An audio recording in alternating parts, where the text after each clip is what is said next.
Anak, gumising ka na! Christmas party niyo na!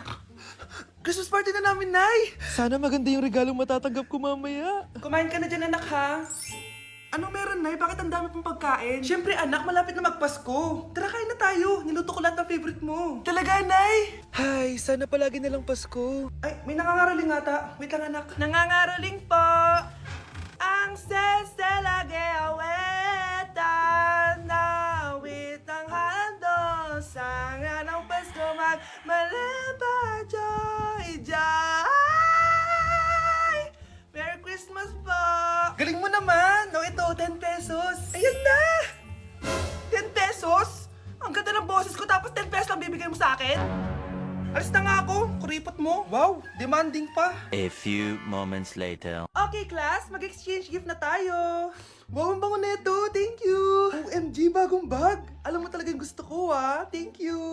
Nasaan yung exchange gift ko? Wala yung ka-exchange gift mo, be. Absent siya. Bawi ka na lang next year. Minsan na nga lang mag-Christmas. Absent pa siya. Okay lang yan, be. Huwag ka na umiyak. Paano na yung gift ko? Oo, anak. Ba't malungkot ka? Wala ako natanggap na regalo, Nay. Absent yung ka-exchange gift ko. O eto, para sa'yo, anak. Merry Christmas. Para sa akin to, Nay. Thank you. Kala ko wala na ako regalo ngayong Pasko. Siyempre naman, anak. Makakalimutan ba kita? Wow, ang sweet niyo naman, Mare. May fruit salad ba kayo? Pingi ko. Hi guys! So may mga nagre-request sa inyo na ipakita daw namin yung mga childhood pictures namin. So, okay. Mauna na ako ha. Ang unang childhood picture ko ay... Hala! Guys! Tingnan nyo. Tingnan mo yung nakabrace pa ako dyan, no? Hala, parang may tartar. Ano sasabi mo? Okay. Mahal ko yan.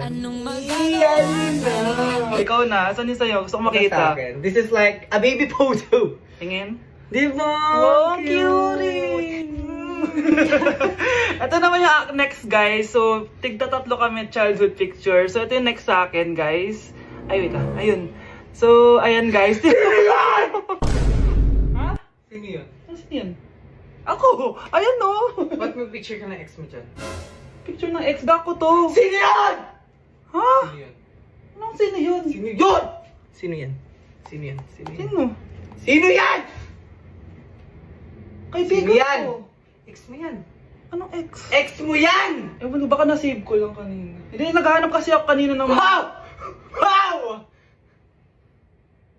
Ganon? It's not what you think it is, okay? Okay, next na, okay? No! OA mo, ang OA mo. OA mo, dito ka na. Bash, patingin na nasa sa'yo. No. Ano, no? Bash, hindi, ano ba? Parang... Guys, di nyo alam na pinaprank ko siya. Nag-walk out siya, guys. Hello, nasasayuin ko muna siya. Bunch! Balita ko, dyan nagtatrabaho yung dati kong asawa. Siguraduhin yung masisisante nyo yan. Dahil ayaw ko ng peste sa kumpanya ng asawa ko. Naintindihan? Susan, alam mo, feel ko talaga mapapromote na ako anytime. Kasi sabi ng manager namin, isa ako sa pinakamagaling sa amin. Ngayon pa lang, iko-congrats na kita. Simula pa lang, alam ko naman na kaya mo. Alam mo, okay din pala na hiniwalayin ako ng asawa ko. At this ngayon, alam ko talaga kung anong habol niya sa akin. Yun ay pera. Madami pang ibang babae dyan, ano ka ba? Tsaka ang importante ngayon, nakafocus ka sa pagpapaganda ng buhay niyo. Oh, luto na to. Kaya na tayo. Yes po, ma'am. Okay po. Ma'am, i-hold ko po muna kayo, ha? Wait for a while. Sino itong tumatawag? Sir Ramon, may bad news po ako sa'yo. Ayaw ka po ng boss namin. Ano? Kaya tatanggalin ka sa trabaho. Anong tanggal na ako sa trabaho, ha? Utos lang po sa amin. Hindi pwede yun. Sorry sir, humanap ka na lang po na ibang trabaho. Bakit puro na lang kamalasan dumadating sa buhay ko? Ay. Si Michael ba yun? Michael! Scarlett? Bakit pinauna mo ako umuwi kahapon? Eh di ba palagi tayo sabay umuwi? May ginawa ako. Tsaka baka magselos yung nagbigay ng bulaklak sa'yo. Para ka namang ano dyan? Tsaka alam mo, na-realize ko, hindi ko na pala siya crush. Tara na nga, manood na lang tayo ng movie sa bahay, yung horror. Sige na nga. Michael? Ma? Ano ginagawa mo dito, ha? Get in the car, uuwi na tayo. Di ba sabi ko sa'yo, nababoard ako sa bahay, kaya umalis ako? Michael, Siya yung nanay mo? Kilala mo nanay ko? At sino naman tong babaeng kasama mo, ha?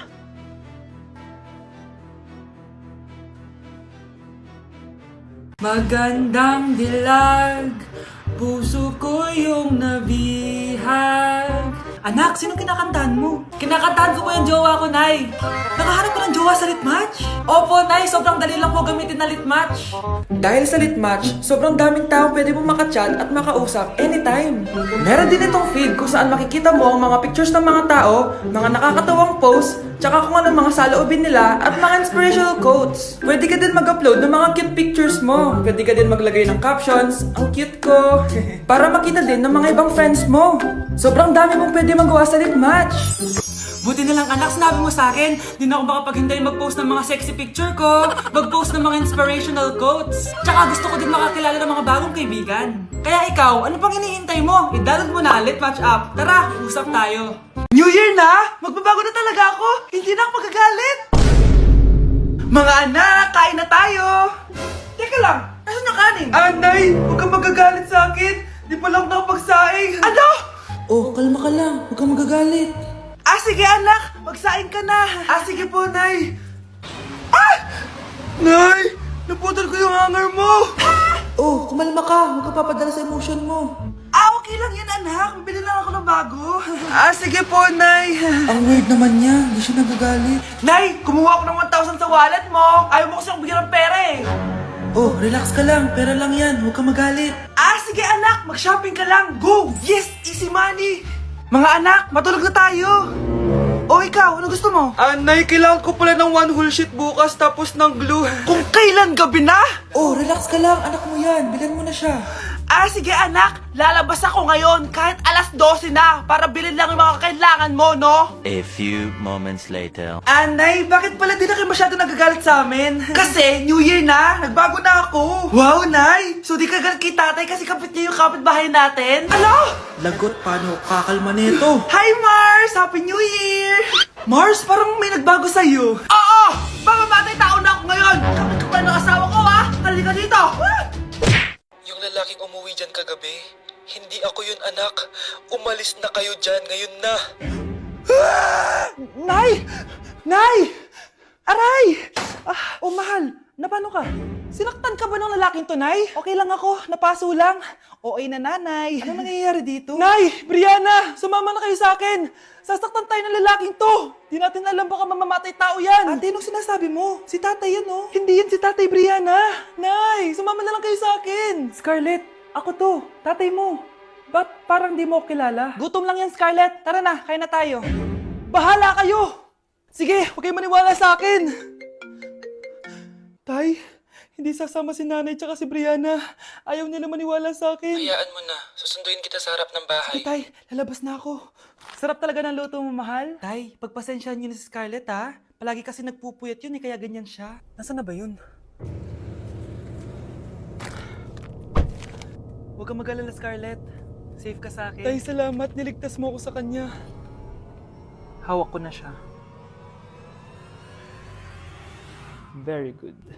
Teka lang, bakit wala dito si Scarlett, mahal? Ah, pabalik na yun, mahal. Sige na, kumain ka na lang dyan. Ah, sige. Kain na tayo.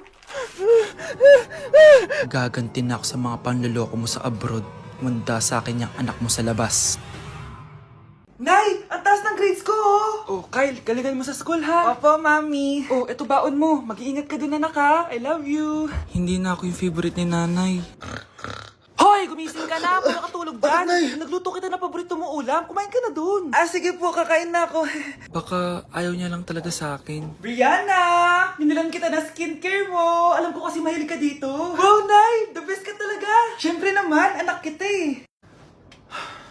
Namimiss ko na banding natin, Nay. Anak, tara TikTok tayo. Ah, sige, Nay.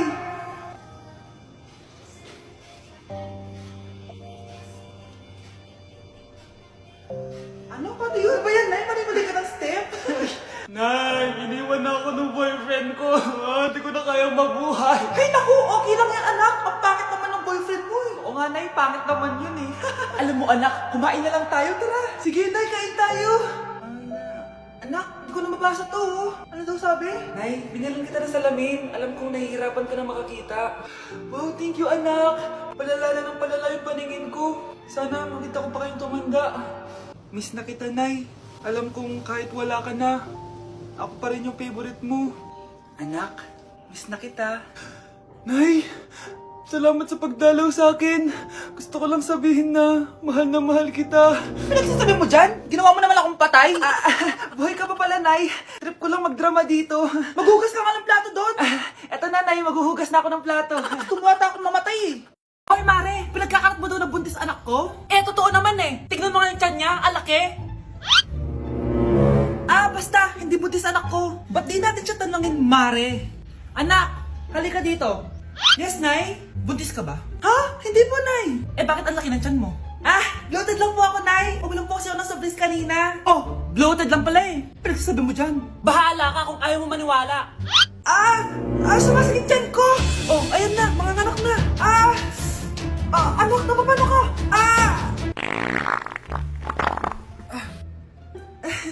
Baho. Ang sakit. Parang iba na to, Nay. Anak, papiga ka. Anak, hinga ka na malalim, ha?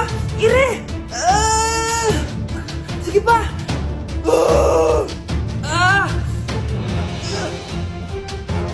Baby. Sorry, Nay. Tinago ko sa'yo na buntis ako. Okay lang, anak. Pero sinong tatay nito? Ang tatay ng anak ko ay ang anak ni tita. Oh, anak mo pala may gawa nito? Asa na yun? Oh, ikaw, magbigay ka ng sustento para sa anak nyo. Sige po, magbibigay po ako ng 5. 5,000? 5 pesos. Wala na po kasi yung pera eh. At dahil 5 pesos ang binigay ng tatay mo, lollipop mo ng dedean mo, ha? Mga anak, wala ba kayong mga assignment, ha? Ay, nakauwi na din. Mag-grow a garden muna ako. Wow! Magtatanim ako ng candy blossom para yumaman ako. Aba! Kakauwi lang ay padagadang naatupag ah! Wow, ang ganda naman ng garden nila. Hindi ako papatalo. Maglalaro ka din yan? Gaya-gaya ka. Mas maganda naman yung garden ko kaysa sa'yo. Ganon. Wait lang. Nakakainis ka! Ninakaw mo yung mga fruits ko! Mas mayaman na ako sa'yo ngayon. Nascam ako! Ayun na nga ba yung sinasabi ko eh. Manda kayong dalawa sa akin, ha? Kukunin ko muna to. Mag-aaway pa ka sa grow a garden na yan. Ba't di kaya kayo mag-grow a garden sa labas? Ayan ang grow a garden na gusto ko. Kung gusto nyo pa bumalik to, tapusin nyo yan, ha? Sige po, Nay. Aroy, tinanggalan ako ng ngipin. Napakalaki ng tinanggal sa akin.